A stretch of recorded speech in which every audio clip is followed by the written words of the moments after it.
Pak pas kërcënimeve të liderit shpirtëror të Iranit Ali Khamenei se betejë e vërtet fillon tani, Agjencia Shtetërore e Lajmeve në Iran postoi në Instagram një video grafike ku shihej një dorë që përkëdhelte një bombë bërthamore, një paralajmërim i qartë ky për Izraelin.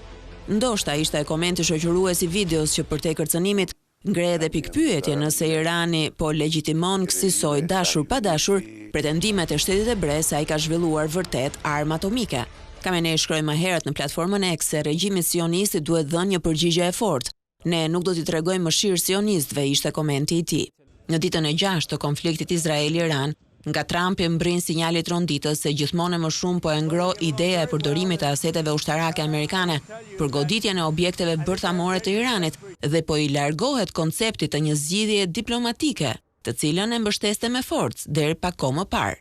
Më shumë se 30 avion cistern të SBA-s për furnizim me karburant në ajër janë dërguar në lindjen e mesme gjatë ditëve të fundit, thot CNN, duke cituar 2 zyrtar amerikan për këtë pohim. Nëse presidenti Trump jep urdhrin që Shtetet e Bashkuara të përfshihen në konflikt, avionët cistern mund të përdoren për të mbështetur misionet e avionëve luftarak izraelit kundër Iranit, që kanë aftësinë e furnizimit me karburant në fluturim. Pa këtë aftësi, avionët luftarak të Izraelit e kanë të kufizuar kohën e qëndrimit në ajër mbi Republikën Islamike.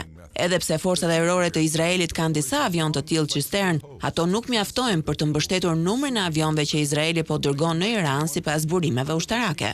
Shteti Hebrej njoftoi së fundi se goditi një centrifug të pasurimit të uraniumit në Iran, ndërsa Teherani ka ndërmarrë sulme të tjera duke bërë që sirenat të gjumojnë 2 herë gjatë natës në Izrael.